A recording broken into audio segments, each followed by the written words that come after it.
Shalom, salam sejahtera. Renungan malam seiman berjudul Fokus Kitab Suci.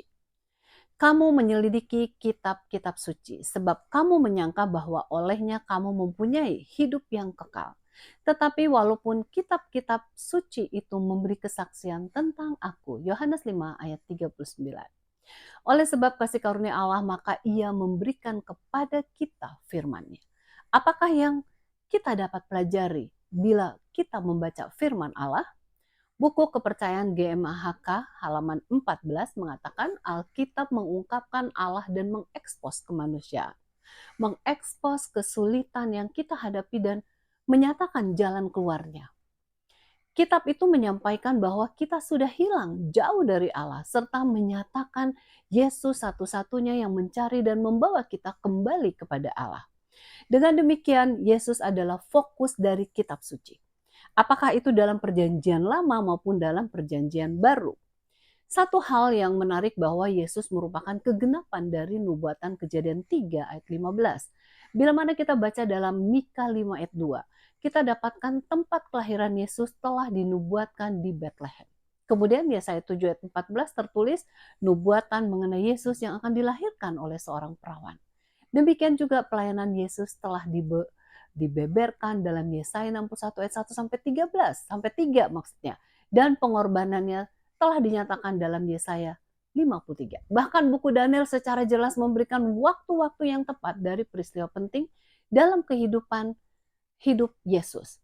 Kita bisa baca itu dalam Daniel 8 dan 9. Kita juga melihat bagaimana berbagai korban atau upacara dalam perjanjian lama yang melambangkan Yesus. Dengan demikian, Yesus benar-benar adalah fokus dalam perjanjian lama. Sehingga kita dapat melihat seperti biografi yang ditulis sebelum ia lahir. Luar biasa. Yesus juga adalah fokus dari perjanjian baru. Kita dapat melihat akan kehidupan dan ajaran Yesus serta pengalaman para rasul dan tulisan mereka yang menggambarkan Yesus yang telah datang, hidup bersama mereka, mati, bangkit, naik ke surga dan akan datang kembali. Alkitab membicarakan pengorbanan Yesus di kayu salib merupakan puncak pernyataan Allah.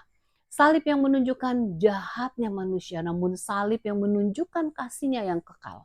Dalam buku yang sama di dalam halaman 14 yang sama dikatakan salib menyatakan Allah yang mengizinkan anak tunggalnya mati karena dosa manusia. Betapa pengorbanan yang luar biasa.